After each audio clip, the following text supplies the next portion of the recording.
You're listening to Radio Primavera Sound, proudly presented by Cupra. Hello and welcome to a one-off Line Noise. There's been a lot of episodes of Line Noise recently because we've been lucky enough to find a lot of brilliant people to interview. And this one came about thanks to Johan, my co-presenter on the Weekly Review, who announced to me one day he was going to be interviewing James Holden. And I said, could I please come along, because I absolutely love James Holden. And it turned into an absolutely brilliant interview. I said that not because we were doing it, just because James Holden was doing it, and he's a fascinating man, of about an hour, basically. And we could have gone on for so much longer. It was actually part of the Daily Review, which is our sort of daily culture and music programme. But I am repurposing it as a Line Noise, with permission of Johan, of course, just because I think you might like it, and kind of Line Noise reaches some different people. We talked about his new album, Imagine This is the High-Dimensional Space of All Possibilities. We talked about Max MSP, we talked about Countryside, we talked about Norfolk, we talked about trance music, we talked about recording in Marrakesh, we talked about really all kinds of things, and he is one of the nicest people you could ever imagine.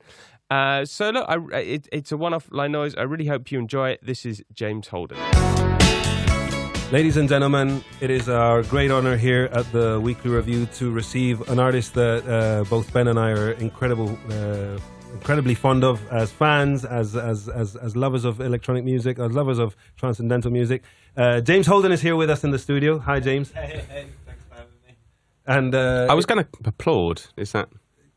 Yeah. Well, we should have the sort of the little applauses things. And like the canned laughter. You could have canned laughter. Canned laughter. If there's any jokes. We need to work on that. We're trying to morph into television and stuff, but for now we're going to keep it radio.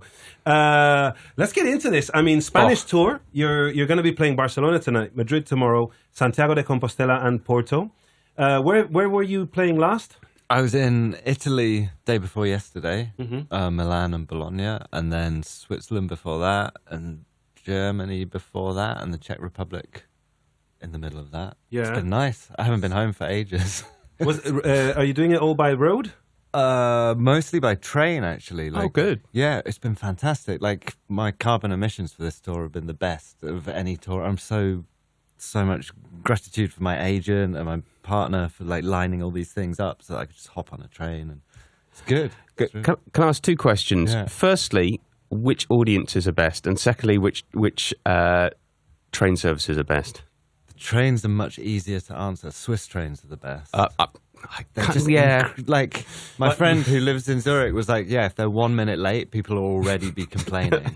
And like in England, if they're 1 minute late, you're It's just what it is. Yeah. I'm always amazed about the bad reputation British Rail has. That's because you've never lived in the UK. I British know. Rail is terrible. But, British punctualism. In Spain, we talk about British punctuality, and all of a sudden it's like, but your like Britain's train timetables are not the best in the So world. these ideas about the British like some idea of the British character and positive attributes, are kind of a myth that's spread around to distract people from the main part of the British character, which is we like the taste of boot and we like the upper classes to just profit off us. And that's what's happened with British Rail. They sold it off, and someone's making loads of money out of not providing a service. That's all. It's nothing to. It's just corrupt capitalism. It's boring. It always happens. It's the modern British story. Corrupt capitalism and, yeah. But you have been to Japan and Japan Rail. Their punctuality is. It's incredible. And when the little display there's like a sort of speedometer in the train car in the Shinkansen, and it's like, oh my goodness, we're going like faster than an aeroplane. And it just feels like you're riding on air as well. They're the best trains, definitely. Because I remember reading that you went to that. There's a legendary synthesizer shop in Tokyo. Is that on this new album on Imagine? Actually, yeah. Like I don't actually own many synths. I've always just had an issue with spending money on myself. I've just been tight with myself. So I went to this place in Tokyo called 5G, which is like legendary and super. Everything's in amazing condition. But the one me and Luke Abbott were walking around trying things out, and I lighted on a Prophet 600. They had 3 Prophet 600s, and he was playing one, and I kind of reached up and played the next one. I was like, this one's better. Like, it's got something wonky about it. You play like a little run of notes, and one of them's a bit weird. And I was like, I want this one. And they're like, we haven't fixed that one yet. It's got something wrong with one of the voices. You can't buy it. I was like, no, I really want this one. Oh, right, fine. They sent it to me. And I haven't fixed it. Like, I've kept it like that. And it was on The Inheritors. It's like the synth that did that song, Renata. It's like the main synth in that. And then, but also like the new album, like, yeah, it's the one which plays the best riffs on the new album, to be honest. It's a magic synth. Is it your secret sauce? Kind of is. Wow. Yeah, but maybe, well, I don't know. But maybe the computer is my real secret thing. Like, my own bits of code are the real, particularly this album, have done all the work. Well, I was trying to explain to Johan earlier and not doing a very good job what exactly Max MSP is. Because I remember when I first saw it a few years ago, I was like, what the hell is this? And somebody explained it to me very, very slowly. And I was like, okay, I think I get it. But you could probably explain better. Yeah, so programming is really tedious and boring, and Max MSP does all the really worst bits of it for you. So you can just think, I kind of sit down with ideas like, what if this arpeggio was like transposed by, as if it was a weighted ball on a spring attached to the slider that I'm moving, rather than directly attached. So it would kind of wobble around. And then you can code that up in like half a morning, and then it's happening and kind of living in your music. And so my whole music is about building these like wacky little systems of like, what if, so Trust Your Feet on the album, the arpeggio is the transposed point of the pitch of the arpeggio is set as if they're like locusts that have an urge to fly away from each other, but they're also attached by a spring and they have some kind of bouncing as well. So it's this kind of mix of like weird, like physical virtual models of like weird behavior. And then when I play it, I'm interacting with that. So I'm like, oh, I want it to go higher, but then it kind of springs too high and I'm pulling it back and then it rebounds too low. And you hear all this kind of wobbling around. And that's why the music is this like continuously moving, trippy thing. I love the idea that you don't have control. Or you kind of do, but like there's bits that are out of your control. It's not like But that's just like real instruments. So I learned the violin when I was a kid. I was never any good at it. I kind of, until I discovered like Tony Conrad and John Cale and stuff like that, I just thought, why am I playing this? It's so cursed. And I never had any control of the bloody thing. It was always squeaking. But that's the best bit about it. When you hear like Tony Conrad's playing, he just makes an art out of not being classical with it and just scraping and squeaking and finding the life in the instrument. And that's where the magic is. Kind of same with computer. I'm very interested in your transformation from being, a producer who worked with computers and stuff, and to becoming a full-fledged musician performer on stage. And I understand that your experience in Morocco in 2014 with, I'm going to get his name wrong, sorry. Mahmoud Guinea. That was a turning point because you kind of felt a little bit... you were watching these musicians improvise and creating this language and communicating with each other. And apparently you went to your hotel room and retweaked all your equipment so that you could perform it. Yeah. So I arrived, I'd like prepared for a week before I got to Morocco, and I've been making my modular synth play these kind of Gnawa rhythms because they have a very particular swing and they kind of cross triplets and eighths in an interesting way. I really focused on that. And had this like cool kind of drum machine kind of set up on my modular, played it to them, and they're like, "Oh, that's cool, we'll play along." But then immediately they're not going to follow my tempo because Gnawa music is about like this. The tempo changes through it. That's part of its power. That's why it puts people into a trance. It's like the most powerful trance music I've ever witnessed. And I just felt like I'm not a musician. I'm a guy with a box that it's not listening. I feel like I'm not able to listen. So yeah, I took it all to bits and made it into this synth that I could just perform on. And it was better than I thought it would be. I thought it would still be awkward and difficult, and maybe I'd have to edit everything when I got home. And just this moment where, oh no, I know the chords to this. I found it, and I could tell that he'd kind of, this is taking it off in a different direction to normal. but I'll work with that. And he Mahmoud Guinea was like 65 at that point, 66. And he kind of orchestrated a trance breakdown in this, the track Bania. You can get it on our Bandcamp or whatever. It's Bania, the best one we did. And like, he cuts, like his whole band, his family are playing the metal castanets. It's kind of really powerful percussion, yeah. And he's kind of got them to like cut down, and me and him were like building up this kind of sawtooth synth chords and him doing the bass, and then gives a nod to his son, and they come in with all this. It's like, wow. It was rushy. It was really exciting moment in my life. And it's great because you've got it on record. It's out, the EP. What's an EP? The EP is called Mahaba. Mahaba, yeah, Mahaba, which means welcome in Moroccan. Yeah. And he died the next year. So I mean, so obviously, what a great honor to get to play with such an important musician, and how heartbreaking. But what was your emotions when you heard that? I mean, I was so sad. I mean, there's a video of the Gnawa Festival in Essaouira the last year that he played it. So, yeah, the year after I met him. And he hands his gimbri to his son, Hussam, at the end of the... And Hussam plays one. I was just watching it and just crying. It's like it's super sad. He knows... Everyone knows what's coming. And it's, yeah. Yeah, and you got to play with his son and record 3 live takes. So yeah. That was a great way of continuing. Yeah, and I've been back to Morocco, and his son's come. We've done festivals we did a show in London, and then we did something in Holland. And they tried to come back to Europe, but because our government's changed, the English government wouldn't let them back in. Oh, come on. No, for real. I hate it. I just hate it. I'm so ashamed of that, and it's for a great, huge arts festival with loads of admin to make it happen. They travelled across Morocco to Fez to the British embassy to like apply, and then just got told, no, we're not letting in. I know, we've missed out on so much in these European countries because so much incredible. I've been to the Essaouira festival one year, and it just blew my mind. And it's like every band, like there was minimum 15 people on stage, and it was just like the most amazing music ever. And it's like, why don't we get to listen to? And it's like, oh, visas. Yeah, I find it interesting because when somebody goes to America, their visa basically has to be right. No American of the 350 Americans can do this. Not a single one. I remember I had to write a letter in support of someone, and basically what I had to say was, no one, literally no one else in America can do this. You know, and you're like, I mean, that's a pretty high bar. You know what I mean? But in this case... lie as well, because I got a visa for DJing, and everyone can do that. It's easy. Again, that's the thing. Like in this case, probably no one else could do what he's doing. You know, he's actually passed that bar, and it's like...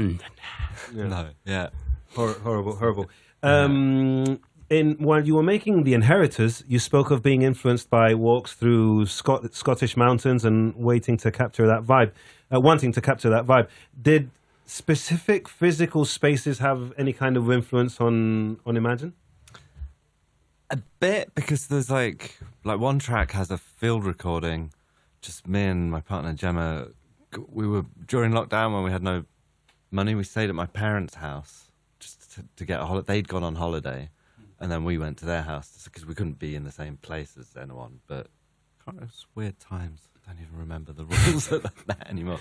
And yeah, we got drunk and went for a walk down by the canal in this little village that they live in the West Country, and so that's in it. But but it's weird. It's actually in it. I played the chords before I put the field recording on it. But the song really is about that place. It's hard to explain.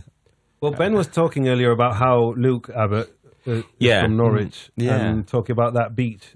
Holcomb. This is the funny thing because I know you're not from Norfolk. Yeah, but half the artists on Border Community. Exactly. It's weird. As someone who, I mean, I don't live in Norfolk. I haven't lived there for many, many years. But as someone who's from there, I always sort of see Border Community as sort of like a bit Norfolk.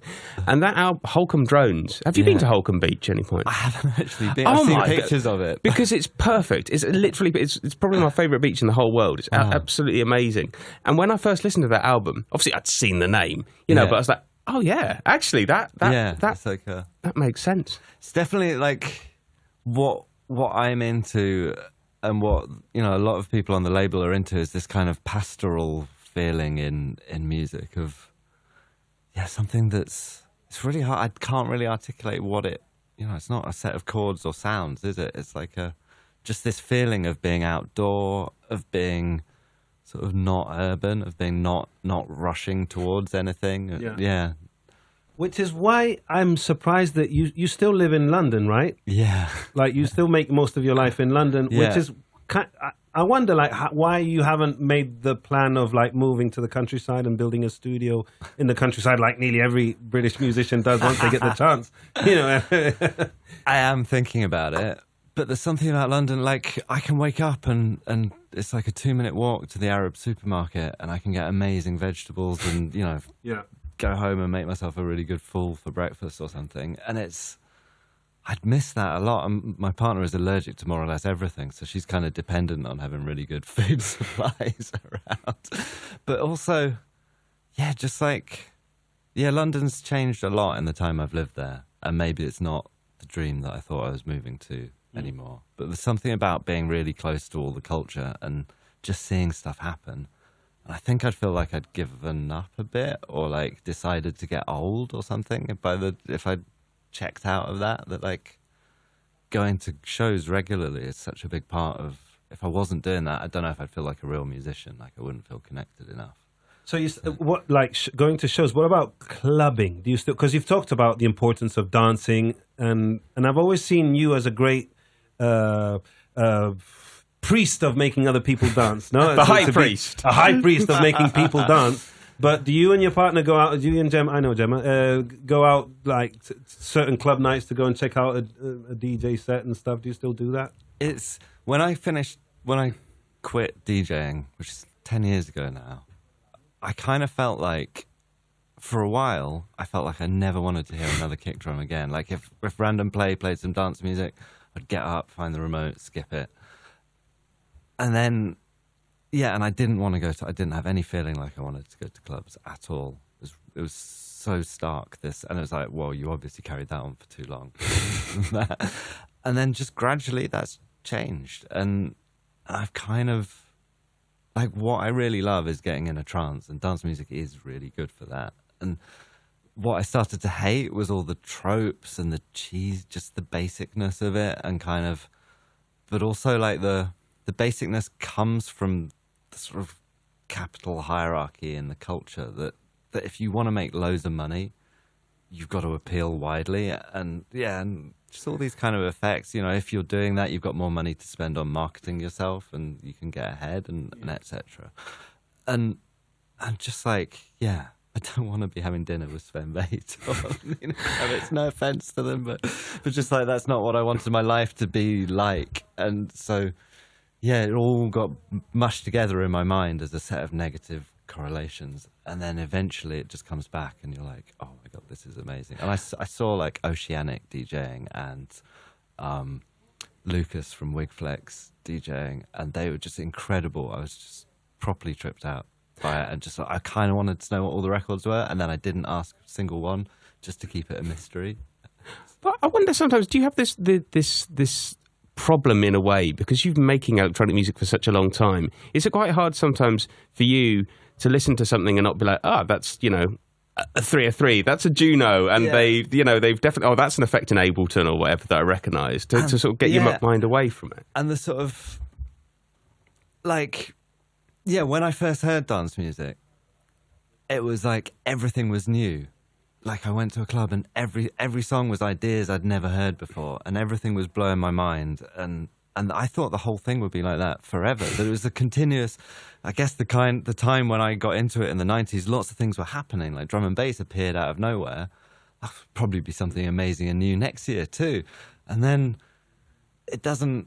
I've had to adapt how I understand it, and I started to understand it like it's folk music. And it's not so much that this is really a new record. It's just a new version of, it's the house tune with a Hoover bass line.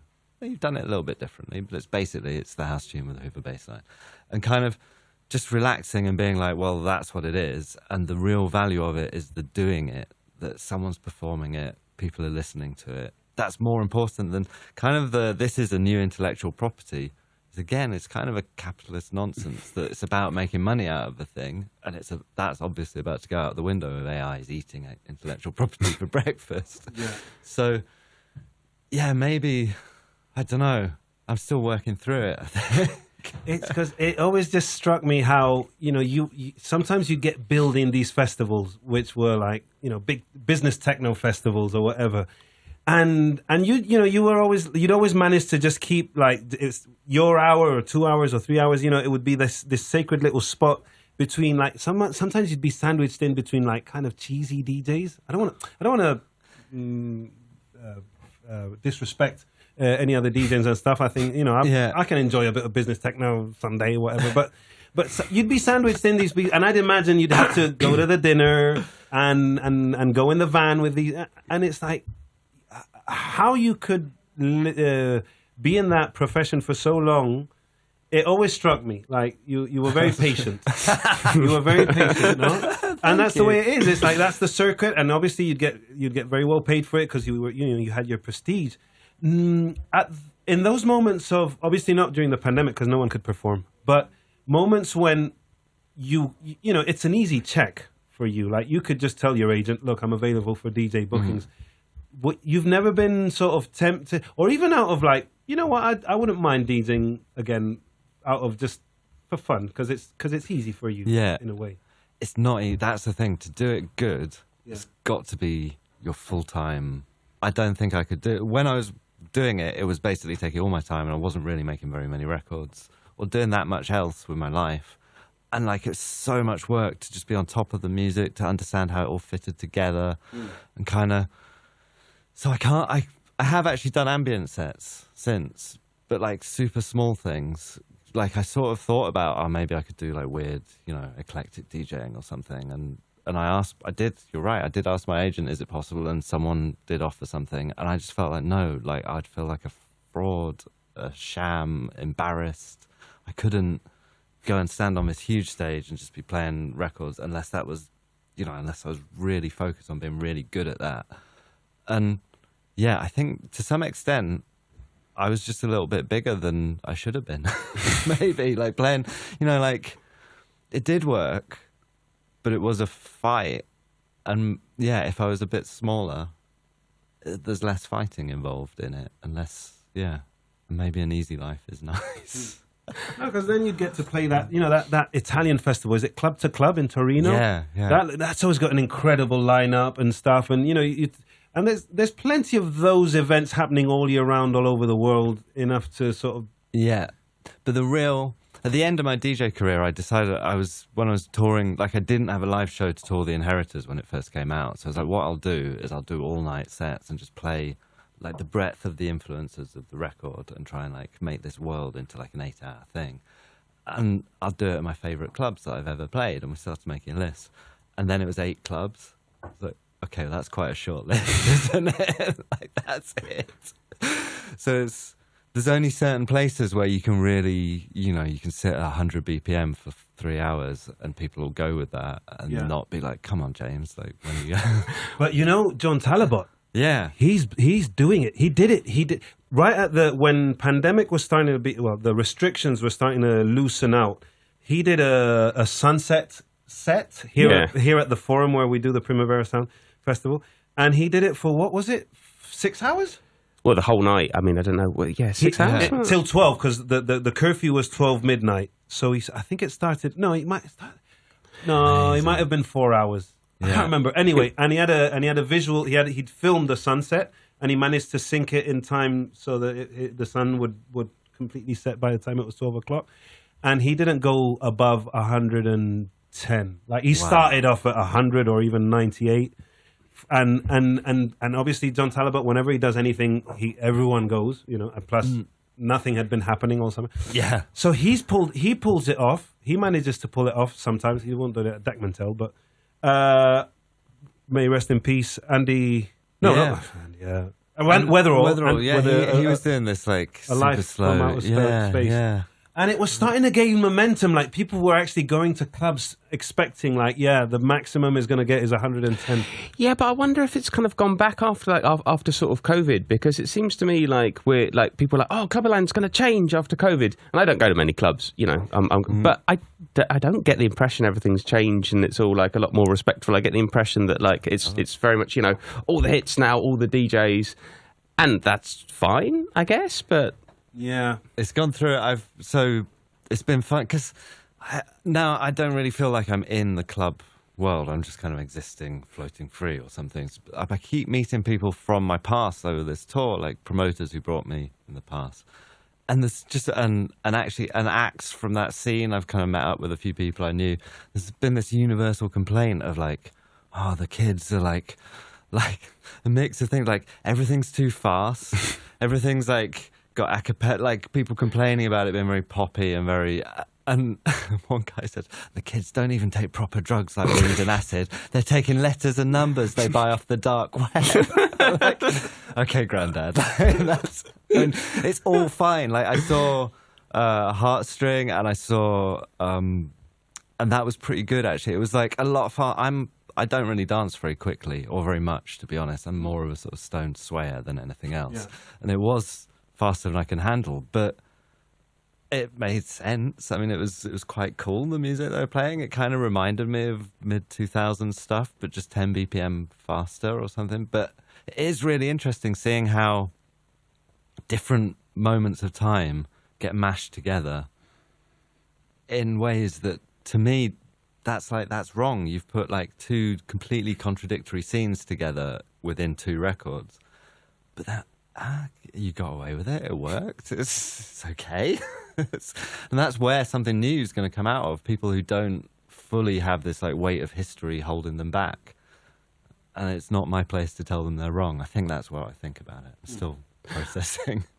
I wanted to ask a bit about, if I may, your relationship with trance music, because we kind of like touched on it earlier, and you talked about music that could genuinely put you into a trance.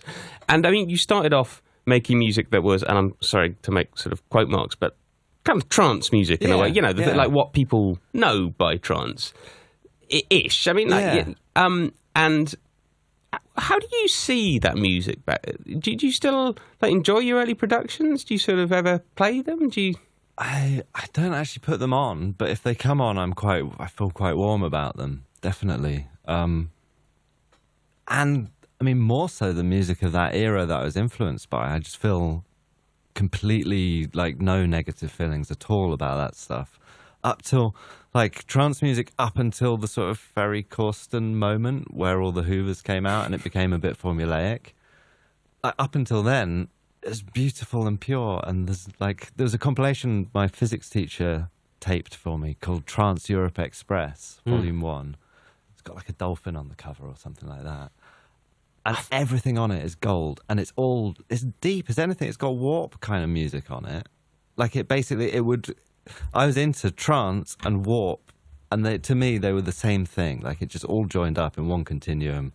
I don't see any kind of disconnect between these things. And then suddenly, now you say that, people look at you funny. They don't belong together. And that divergence is the Ferry Corsten.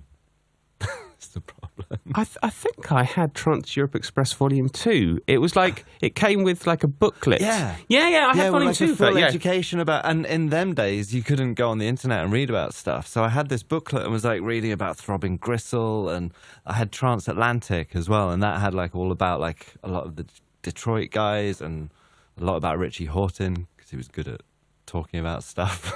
And kind of, that was all I knew about that music. That was the sum total of my knowledge for a while, and then you learn a bit more.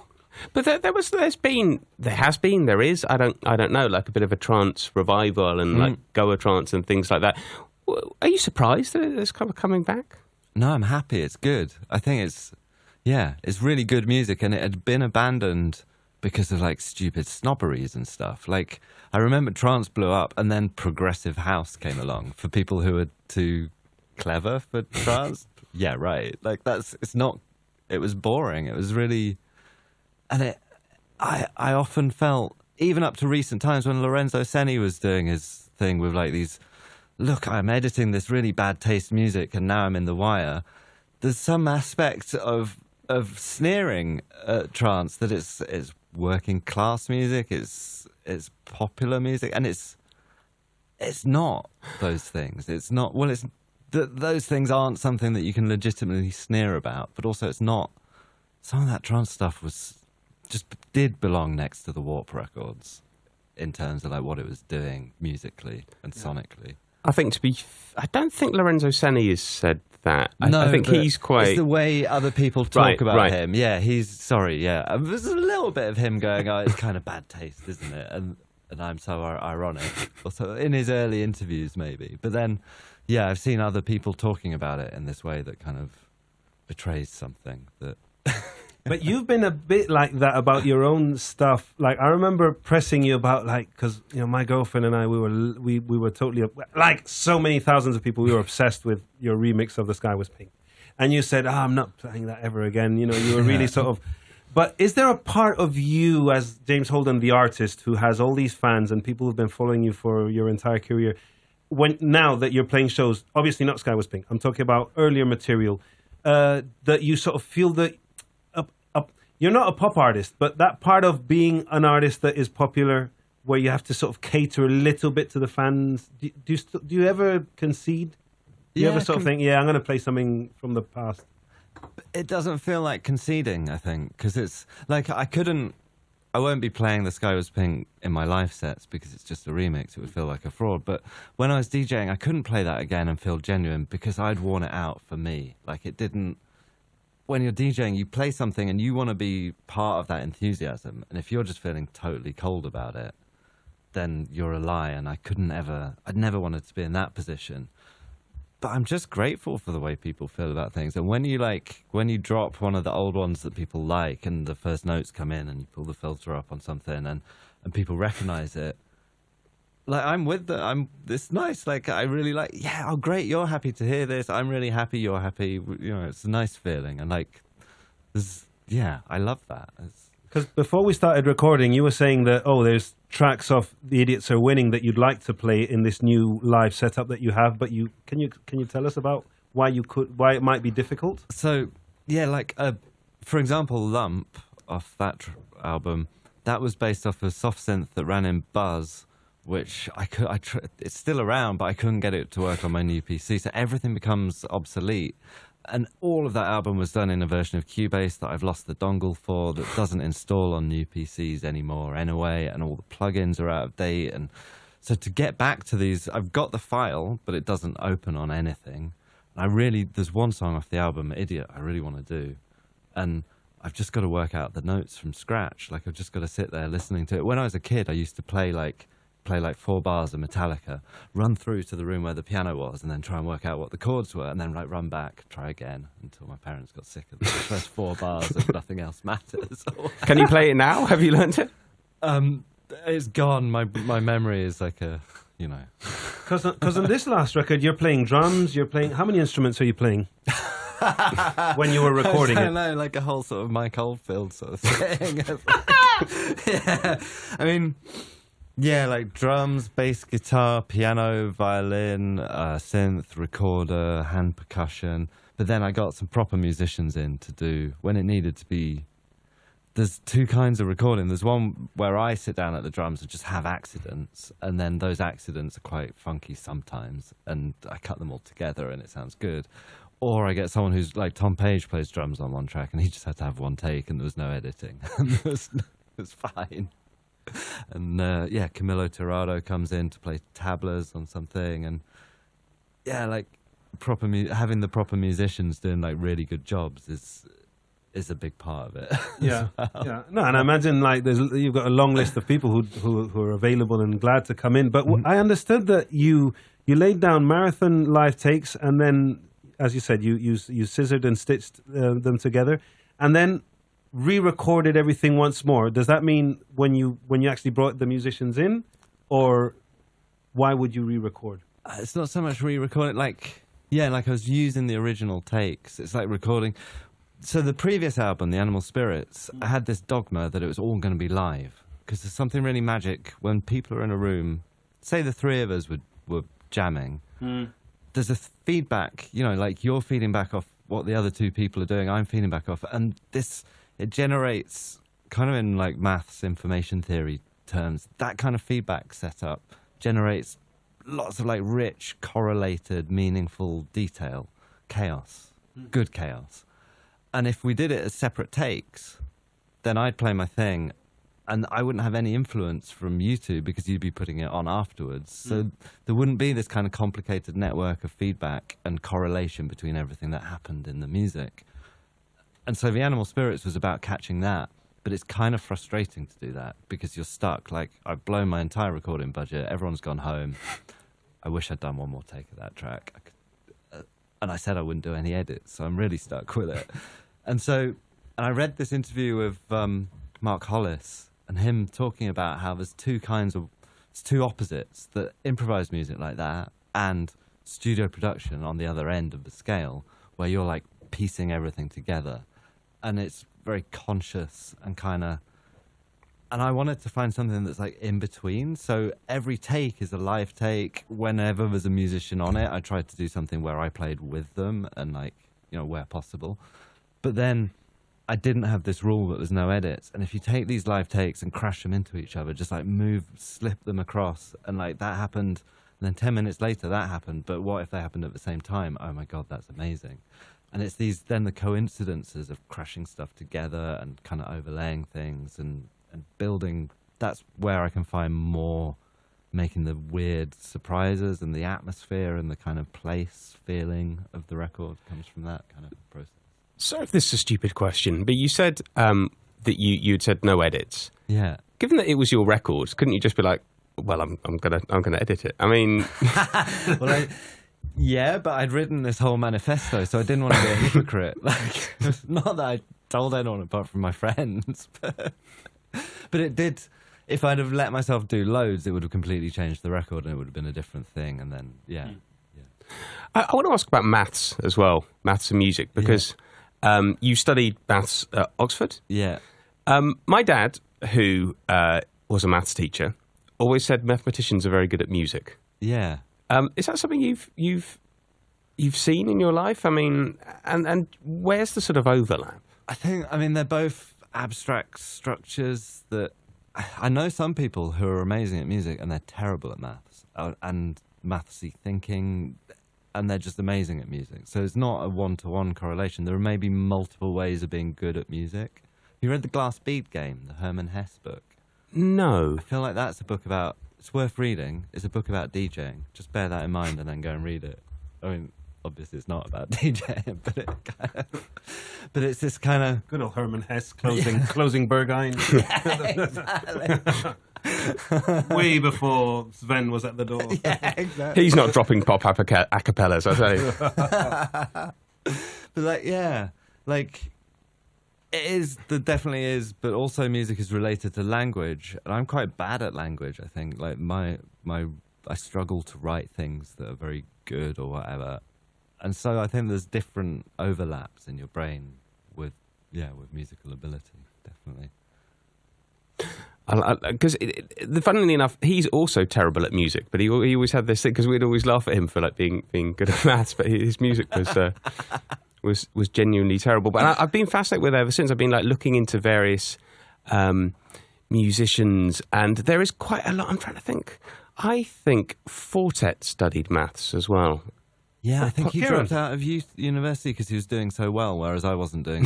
I mean, I was doing terribly at university, so I was really wasting my time to stay there. But yeah. Yeah, there is also, because shark attacks at the beach are correlated with ice cream sales in Australia, but they're not linked. It's the weather if it's sunny, then people are in the water and they're buying ice cream, so so that's the link. And I think maybe with maths and music, the mystical third thing might be autism. Right. I have felt that a lot of musicians I've worked with have had a lot of autistic traits, and that often points in that direction. I mean, I'm not an expert, and I don't want to overgeneralize. So tonight you're playing at Razzmatazz. It's a Monday night. Do you sort of change what you do for the night? I mean, would it be very different on a Friday night or a Saturday as opposed to a Monday? Or it depends. It's more that I would change what I do depending on what the room feels like. And it's nice playing live because you can kind of, particularly with this, my set is quite free, the control I have over it. And for example, a couple of days ago, it was a really reverby hall. And I felt like, so the first song, I just kind of avoided using the sounds which would sound bad in that space and kind of made the most of the sounds which would sound nice in that space, and then kind of twisted it around and got to the point of the song as well. But it's really fun to be able to twist it around like that and change it. And so it kind of depends. If people feel really ravey, then it gets more heads downy. But yeah, I'm happy with this music. I'm lucky, really, that it doesn't need to be mega thumping to deliver its energy. And it kind of, you don't need to have, done a Friday night blowout to get the most out of it, I guess. Well, Border Community turns 20 this year. Yeah. Is it still full? Have you accomplished the dreams that you had when you started the label 20 years ago? I guess I learned that those dreams were more complicated than I thought they were. Like, when we started the label, I'd just come out of being ripped off by the worst, scummiest, like, used car salesman kind of independent label nightmare story. And so the big goal of the label was to be free, to be like, not to have an A&R idiot going, no, you can't do that, no, you can't do that. And not to have someone stealing all the money and running off with it. And to kind of provide that for my friends. And so in that sense, yeah, it worked. Like, everyone that was around in that moment, I managed to provide them with like a little platform, and some of them took it and ran with it. Some of them took it and ran with it for a bit and then stopped, and some of them, it didn't quite work out. But we did what we hoped to do. But then everything changes as time goes on. And when it became a big, hypey label, then the kind of people that were approaching us were different to the kind of people we started out with. And the label they wanted it to be was a different thing to what we thought it was going to be. And then you're managing those expectations and kind of just, like it had to... We were naive, to be honest, to think it could carry on exactly the same and keep that purity. And in the end, when I stopped DJing, I realized, like, then it just has to change. Like, it can't be the same label, because if I'm not a DJ, I can't test, I can't launch this stuff. I was so grateful for this kind of audience of people who were really paying attention. And I'd play a new track and people would be like, what's that? That's new, what's that? And that's great, but also kind of a pressure on things as well. But when I stopped DJing, I no longer had this kind of attentive audience that I could promo things to, kind of seed ideas and push things. So it had to become this different thing, like an album's label, an idea, that kind of thing. And I don't know where it's going, honestly. Like, the music industry is in a weird place. And coming back to do this album, I've loved certain bits of it, playing the shows, meeting people, talking to people about music, making the music, hanging with the other musicians, just people's reactions to it, that feeling of connecting to people. It's all amazing. But every little bit of dealing with the music industry, Gemma and I have just been like head in hand, like, oh my God, like, do we have to a sponsored Instagram post? Really? Like, that's what I got into. But would you be good at having a team of delegates running it? Some people who... No, because it would change it. Because then you've got to... Then the whole machine needs to support the whole machine. And then that would change the music. And I'm so lucky to have reached this point where I can just be quite pure about, this is what I believe in. This is what I'm excited in. And that just defines everything. So it has to exist on this quite shoestring budget, low level. But that's good. That is more comfortable, definitely. Do you still get like loads of demos trying to sound like how you sounded, 15 years ago? It has dropped off, actually. Like, it took a really long time to drop off, and Gemma was keeping a book for a while, just full of but other labels would sign these people. Occasionally, she'd look something up and go, "Oh, Compact have signed derivative Sky Was Pink knockoffs." Oh, you've got to publish this book. What is it? That Domino track from Oxia, isn't it? That is just a blatant... I like it. It's like, oh yeah, this is very Sky Was Pinky. Yeah, it's like, that is the most obvious. There are a few people who I got really angry at. And again, that's a waste of my energy. I shouldn't have bothered getting angry at, really. They were just trying to make it. And And it's flattering, I guess. It is flattering. And and it's really... There's that Ted Chiang article about artificial intelligence, and he says, you're not scared of artificial intelligence, you're scared of capitalism. And when people are making photocopies of stuff, kind of the problem isn't, they just wanted to do it. The fact that it's in my face and they're trying to sell it is the problem. And it's Does that pretty much sum up how you feel about AI in general? Like, yeah, I used to be really excited about technology and the new things I could do with it.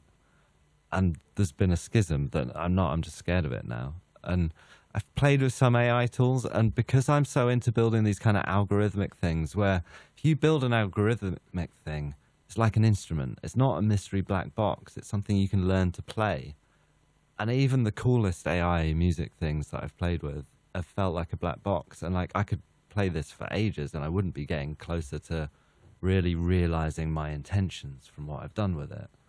So I haven't, although I'm really amazed, that's really clever, I'm just terrified by what it's going to do. And yeah, we need a world without billionaires. Did you, when you were playing around with AI, did you at any point ask it to make a track that sounded like you? No, so I haven't tried any of these prompt-based Right. ones because that just seems so anathema to the process of music making that it just wouldn't, it's nothing to do with it. It's just shopping or something. It's another kind of search something. Or, yeah. Like you kind of hope that it's like, oh, if artificial intelligence can take all the data to find the cure for cancer because it studies cells and stuff, wouldn't that be great? But all it is just going to be like a shortcut for capitalist ventures to sell you shit, basically. And it's like when you see the other day someone was showing me as if Freddie Mercury would have sung "Heaven" by Bryan Adams, and it was very convincing. He's like, yeah, but it's fake. That I quite like. Sorry, I've got to say that kind of thing of getting people to. What I don't like is if they kind of go and make derivative things, like make a song like the Beatles. But when it's actually like make Freddie Mercury sing this song, I've got to say I quite like that. I like the idea of, could I have the Smiths back catalogue, but with Morrissey completely removed? And then I can just enjoy Johnny Marr for a bit. +1 on that, I'm definitely. But if I was Freddie Mercury and someone had reanimated my corpse to make it sing Bryan Adams, I'd be annoyed. I mean, he's turning. It did sound good, like in his voice. Like it did. I have to admit, there's like, it doesn't sound bad, and it's. But it's like when you watch a hologram of Tupac and people that would be included in, like, you've paid Coachella. You've paid all this money to go to a festival. You don't have to watch it. It's not like, oh, you're getting, but. I don't know, it's just a debate, isn't it? I think the moment when Kanye reanimated Kim's dad to say, hey, Kim, Kanye's a really good guy. I brought your dad back. Yeah, like, that. I mean, that told us, that's the whole, we don't need to really think about this subject anymore. That's the end point of it. So just this brutal, monstrous, narcissistic. Yeah. That was the end of his. I guess that's when the marriage really sort of thought. Oh, poor woman, yeah. Just not, I mean, maybe it came from a nice place. You're trying to bring my father back. It's just terrible. It's just so wrong, Grim, isn't it? It was so cringy. Talking of pop, we're fascinated, right? What it is like to remix someone like Britney Spears or Madonna. Yeah.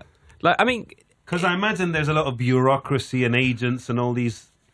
People like rubbing their fingers in between. Yeah, I guess so that bit of my career was the brief window where I thought I should have a manager, and I got a manager for a little while, and then it became obvious that I wasn't so interested in those kind of things, and we parted ways amicably.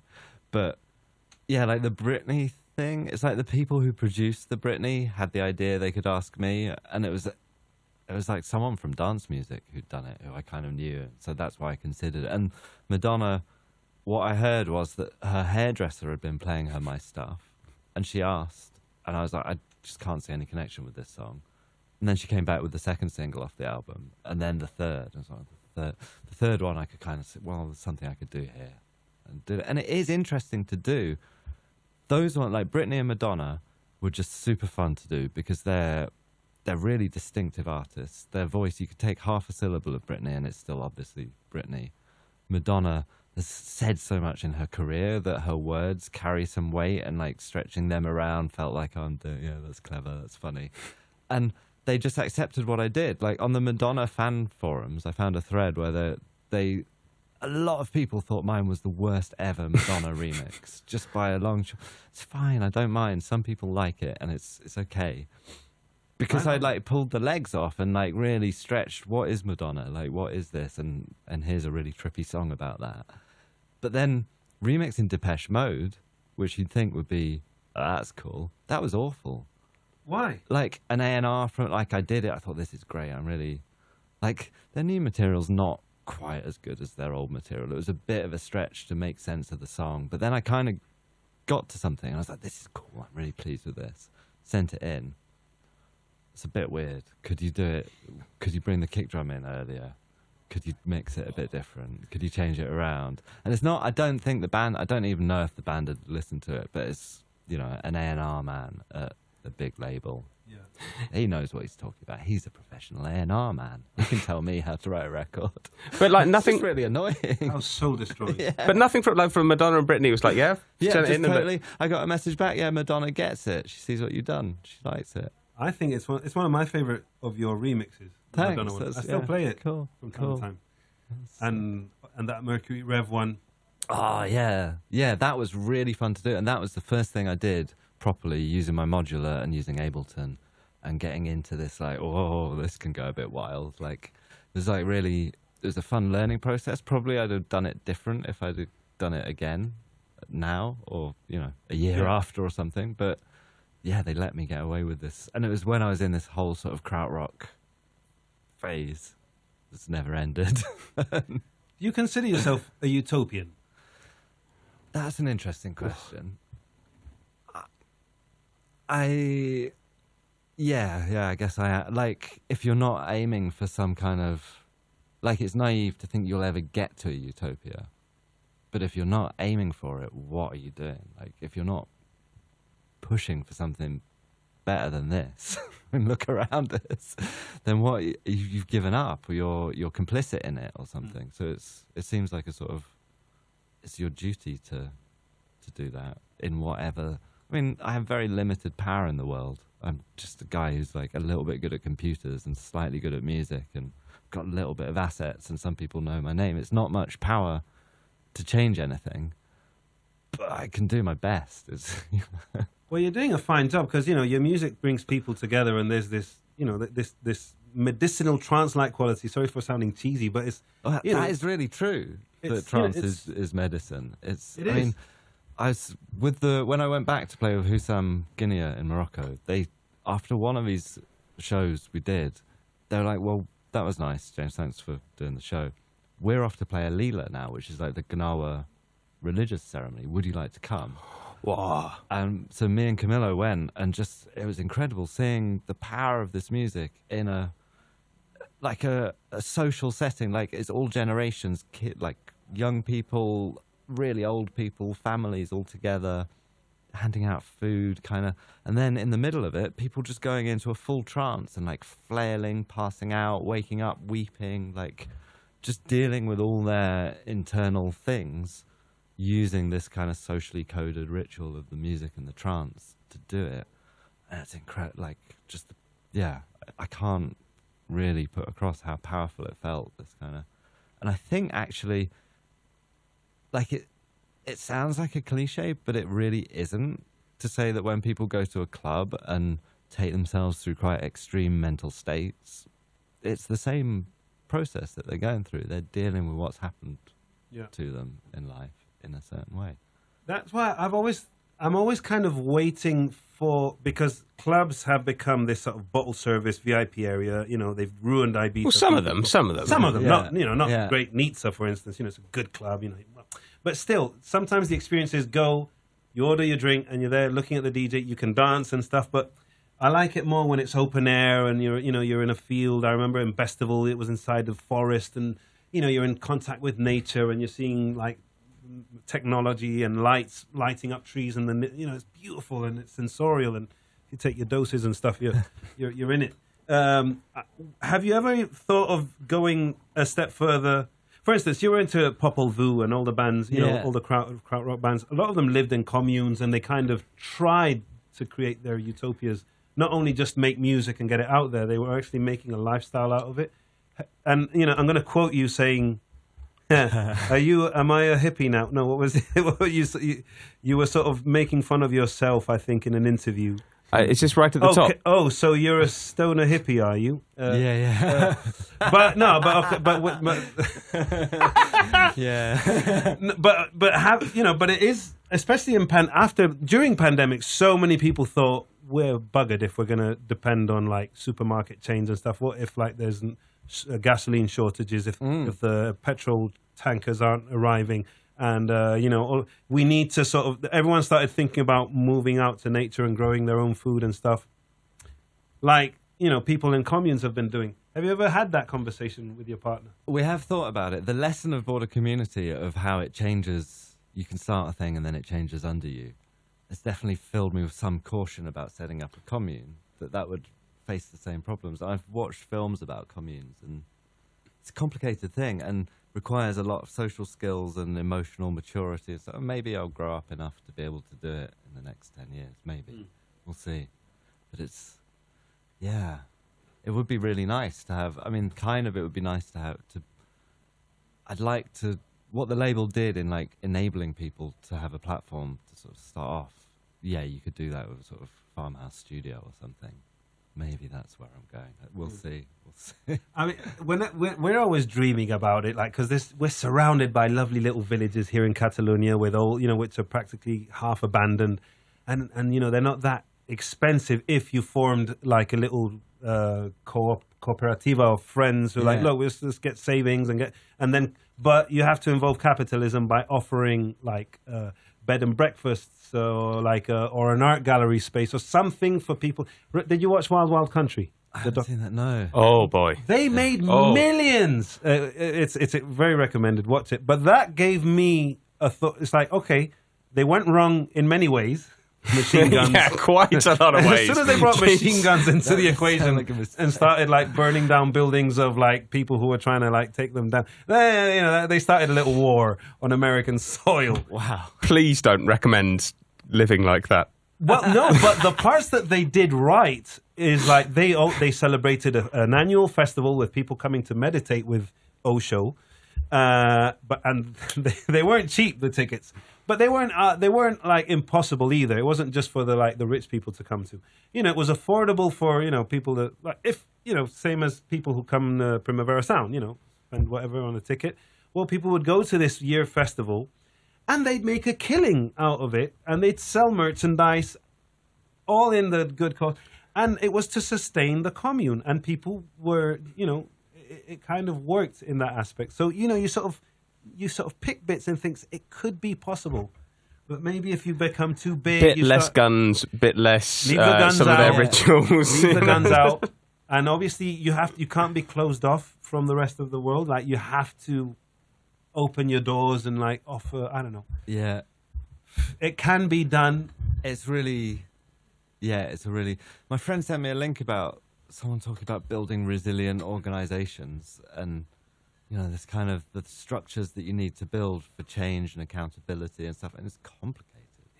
You need to be grown up and serious and put the work into that. So, yeah, maybe one day. Yeah, I'm still growing up, like, honestly, like, just am. I've still got a lot to learn about being a human.